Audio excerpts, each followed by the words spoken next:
हरियाणा प्रचार करे दामाद खातिर, मुकुड़िया गिर के भागल आइल हलो। मुकुड़िया गिरल देखले बानी? जय चाहे क्षय। तब बिहार के जय माननीय प्रधानमंत्री नरेंद्र मोदी जी और बिहार के सर्वप्रिय मुख्यमंत्री नीतीश कुमार जी के संयुक्त नेतृत्व में भी दारू बंद, गांधी के भूमि। अब बिहार में भी दारू बंद, माता सीता के भूमि। अब बताई, सीता जी के जन्मभूमि पर दारू चली, आराम राज्य आई? ये हमनी के होखे देवसन जब ले जिया तनी सन अब दारू ना कर। राजनारायण दिनकर, कर्पूरी ठाकुर के सपना के बिहार और भारत बनावे के पैरोकारी कर रहल बानी। हमनी के प्रयास कर रहल बानी कि देश के राजनीति में जौन परिवारवाद नाम के दीमक लाग गई बा, ओकर पूरा मरहम पत्ती को के खेत में खलिहान में खुरपी चलाए वाला किसान और मजदूर के संतान समाज के मुख्य धारा में आवे, बिहार के प्रगति होखे। स्वतंत्र संगठन बा, कश्मीर से कन्याकुमारी गरीब किसान मजदूर वंचित पिछड़ा दलित अति पिछड़ा महादलित अकलियत गरीब सवर्ण के चिंता कर रहल बा। हम समाज में समता मूलक समाज की स्थापना। नमस्कार, हम ब्रजेश राय और वो सब देख रहल बनी दियारा भोजपुरी। अभी हमनी के कलकत्ता में बनी जा। आज हमनी संगे बात कही करे खातिर युवा चेतना के राष्ट्रीय संयोजक रोहित कुमार सिंह जी बनी। बहुत ही अच्छा वक्ता है, ओजस्वी वक्ता है। यहाँ के आए दिन रोज सब सोशल मीडिया के माध्यम से यहाँ के जरूर देखते। सबसे पहले हमारे चैनल दियारा भोजपुरी पर बहुत बहुत स्वागत, प्रणाम कर रहल बनी। दियारा भोजपुरी के सोशल मीडिया प्लेटफॉर्म के माध्यम से देश और दुनिया भर में जे लोग हमरा रौरा के देखता सुनता बुझता, वो सब माई बहन चाचा भाई सब लोगन के गोड़ पे गिर के प्रणाम कर रहल बनी। रउआ के कहिए से हम खोजो तनी बकरे बारा कहलियो जी दुर्गा जी की कृपा हो गई, कलकत्ता में जब भेंट हो गई। कैसे कैसे आ गई बनी जब? काली माई के दरबार में हम साल में 2-4 साल आके सीधे धिमलिया मार जानी। भाई बिहार के विकास चाहे के बा, देश के प्रगति पे ले जाए के बा, दुनिया में बिहार के और भारत माई के डंका बजावे के बा, तो बिना जगदम्बा जगत जननी के कृपा के होई। अहू में हमनी के सीता जी के नैहरा के लइका हई सन। भाई बिहार सीता जी के नैहर नु ह, हमनी के तो जगत जननी के चरण में ही नु बंदन करब सन। यही खातिर आवे नी कलकत्ता तरुआ से आज अकस्मात भेंट हो गई, आ गई से भेंट भइल ह। ऐसे तो रउआ कोनो पार्टी से जुड़ल नहीं की, लेकिन हमेशा देखत रहनी जाकर वो भारतीय जनता पार्टी का पैरोकारी करत रहनी।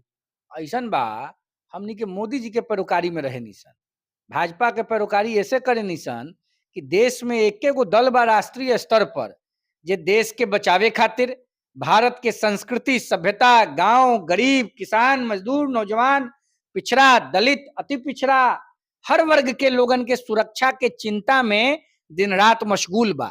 देश में खाली राजनीतिक दले के बतकही होई कि व्यक्ति के भी चिंता कइल जाई। ए बेरा देश में कोनो दल अगर व्यक्ति के चिंता कर रहल बा तो भाजपा बा, आ केहू नेता अगर जनता के चिंता कर रहल बा तो देश के यशस्वी ओजस्वी तेजस्वी प्रखर नेता प्रधानमंत्री मोदी जी बारे। तो केकर चिंता कइल जाओ? 2024 में मोदी जी के नाम पर चुनाव लड़ल भारतीय जनता पार्टी। सगरे भइल अब की बार 400 पार, अब की बार 400 पार। 400 पार तो ना भइल, मोदी जी बैक फुट पा गई। रउरा जा करके भाजपा के नेता कार्यकर्ता से पूछब, हम देश के ऑर्डिनरी जनता हैं, आम नौजवान हैं, हमरा खातिर मोदी जी भगवान बारे। हम मोदी जी में देश में प्रगति के धारा देख रहल बानी। हम मोदी जी के अंदर ब्रह्मा विष्णु महेश के समाहित रूप से देख रहल बानी। भाई देश के गरीब खातिर के उतना काम कैलस? और घर साहेबपुर के लगे नु बा, बहुर्णपुर के नु रहे वाला है। आज से रुआ के हम जानता नहीं, पहले का दशा रहे। 5 बजे शाम के बाद तिजोरिया के बाद कोनो माई अपना लड़का के चौथी पर जाए देत रहे? बोली वो तो ठीक बा। कोनो नदी नाला के हाल ठीक रहे? कोनो सड़क के हाल ठीक रहे? मोदी जी आ गई तो देश के प्रगति के डंका दुनिया के पैमाना पर बाजता। चाइना अमेरिका के राष्ट्रपति मोदी जी के फोन करके राय मशवरा करेला कि पहले कब होत रहे। पहले के प्रधानमंत्री तो कुल बिना बोले वाला लोग रहे। ए बेरा जब मोदी जी चले ले तो लागेला कि भारत भाग्य विधाता चल रहल बा। हम कोनो दल में नहीं खी। रउआ मालूम बा कि युवा चेतना जन बा स्वतंत्र संगठन बा। कश्मीर से कन्याकुमारी गरीब किसान मजदूर वंचित पिछड़ा दलित अति पिछड़ा महादलित अकलियत गरीब सवर्ण के चिंता कर रहल बा। हम समाज में समता मूलक समाज की स्थापना के लड़ाई लड़ रहल बानी। हमनी के बाबा साहब अम्बेडकर राजनारायण दिनकर कर्पूरी ठाकुर के सपना के बिहार और भारत बनावे के पैरोकारी कर रहल बानी। हमनी के प्रयास कर रहल बानी कि देश के राजनीति में जौन परिवारवाद नाम के दीमक लाग गई बा ओकर पूरा मरहम पट्टी क के उपचार क सकीसन। आ देश में खेत में खलिहान में खुरपी चलाए वाला किसान और मजदूर के संतान समाज के मुख्य धारा में आवे, बिहार के प्रगति होखे, देश के विकास होखे, एकर चिंता कइल जा रहल बा। आ ई सब चिंता के दवाई केहू के लगे बा तो देश के प्रधानमंत्री नरेंद्र मोदी जी के लगे बा, केहू के लगे बा। बिहार के बात करो तनी तो बिहार के एगो नया नवेला नेताजी कहो तनी वहां के जो मोदी जी के हमनी के 2019 में 40 में से 39 सीट जिता के भेजनी जा, 2024 में भी हमनी के अच्छा खासा सीट दे के लेकर भेजनी जा, लेकिन आज तक मोदी जी एगो बिहार के कैसे मैंने रोजगार मिली एकरा खातिर एगो मीटिंग तक ना कैले। उनका के रोजगार देनु देले बारे, उनका मिल नु गइल बा रोजगार। वो तो कहता रहे जो हम बनैले अरे बनी। उ का बनाई हन, देश के जनता बनाई क्यों बनाई हन? सामंती वाला बात बतियावता केहू कि बिहार के नु भूमि ह, अब बंगाल में हमनी के बैठल बानी, यो क्रांतिकारी भूमि ह। वहां के कहता नहीं जब दारू बेच के लड़का पढ़ावल जाई, दारू बेच के लड़का पढ़ावल जाई, बिहार के महतारी लोग अलाउ करी? बताई ता बिहार के मेहरारू लोग के, बहिन लोग के, माई लोग के, चाची लोग के, काकी लोग, आजी लोग, मौसी लोग के कितना सुकून मिल गई बा। अब बताई ता कहता नहीं जब दिया काइल बतकही कुल कर रहल बा लोग, एकरे नु दिया काइल बतकही कहल जाला। अब बताई दारू और पाउच और महुआ के पैरोकारी देश के नेता करे लागो तो देश के का हुई?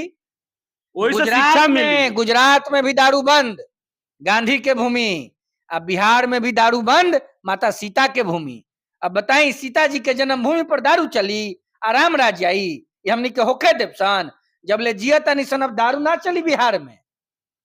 आई दारू माफियन के चक्कर में जे लोग बतिया रहल बा, ये सब बिहार के जनता बुझ रहल बिया। बिहार के सबसे काबिल व्यक्ति के वहां के पार्टी के राष्ट्रीय अध्यक्ष बनैले बनी। ए महाराज सुनी, हम रउरा केकर बात करतनी हमरा बुझात नहीं है। हमनी के तनी कम बुझे वाला आदमी है सन। हमनी के एके गो बात बुझाला, जय चाहे क्षय।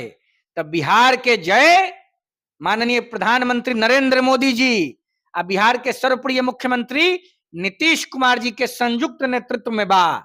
ऐसे तीसराउत के हमनी के ना जाने निसन, अब बिहार के जनता भी ना जाने ले। एजा कतना लोग आइला, कतना लोग चल गए। बाबू राजेंद्र प्रसाद के भूमि है, दिनकर जी के भूमि है, कहाँ रउरा फिर बत कही एने ओने ले जाता नहीं।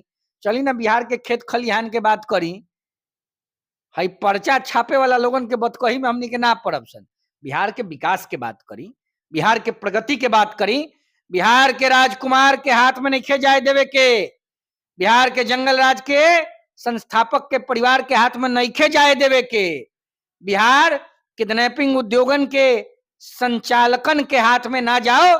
एक खातिर पगड़ी भी बांधे के पड़ी, कफन भी बांधे के पड़ी, तो बांध के लड़े के बारू। मालूम बनू हमनिए के पूर्वज लड़ के बिहार के जंगल राज से मुक्ति दिलौलस, मालूम कि नहीं के मालूम? लेकिन अब तो वहां के A to Z के बात करो तनी। छोड़ी ना A to Z के बात करी तो ये हाल भइल रही।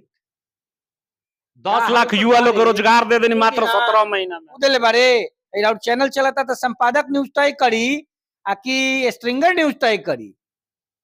मुख्यमंत्री ने नौकरी देवेला कि राज्य सरकार के मंत्री नौकरी देवेला? बताई तो सीधे सीधे दिन में बुड़बक बनावे वाला बतकही लोग बतिया रहल बा, इनके पूरा परिवारवे बुड़बक बनौले बा। अब बुड़बक बन के अपने बैठ गइल बा।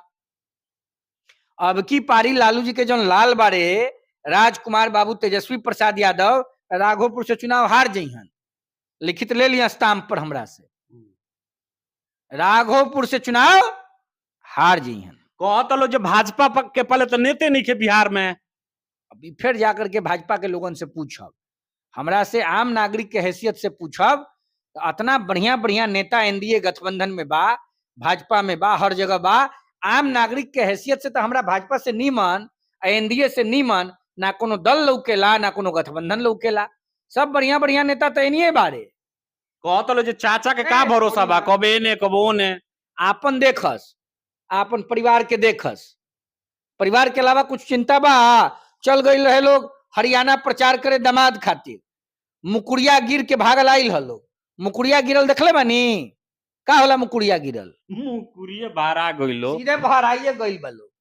बिहार में तो भराइए गई लोग विधानसभा में, लोकसभा में, आ चल गए रहलन अपना पाहुन के प्रचार करे, हार के आ गई होने से। ये लोग के का बतकही में रुआ पड़ल मानी।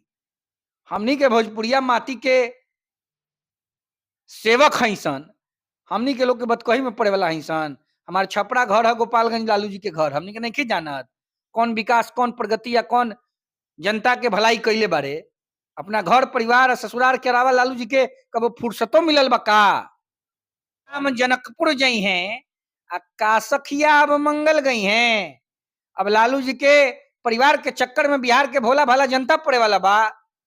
ये सब बतकही में मत पड़ी रौड़ा। All is well. बिहार के जनता लालू यादव के परिवार के अब मुहाना पर चढ़े ना दी, नोट कर ले। ये लोग बर्बाद कैले बा बिहार के, बिहार के विकासशील विरासत के ये लोग कलंकित करे के षड्यंत्र रचले बा। अब लालू यादव के परिवार और राष्ट्रीय जनता दल के लोगन के लोग सरकार में आवे नहीं देवे वाला। और वह यूट्यूब और सोशल मीडिया प्लेटफॉर्म के माध्यम से करबद्ध विनती करतानी, छठी माई के व्रत आ रहल बा, आ नवरात्रि महतारी चल रहल बाड़ी।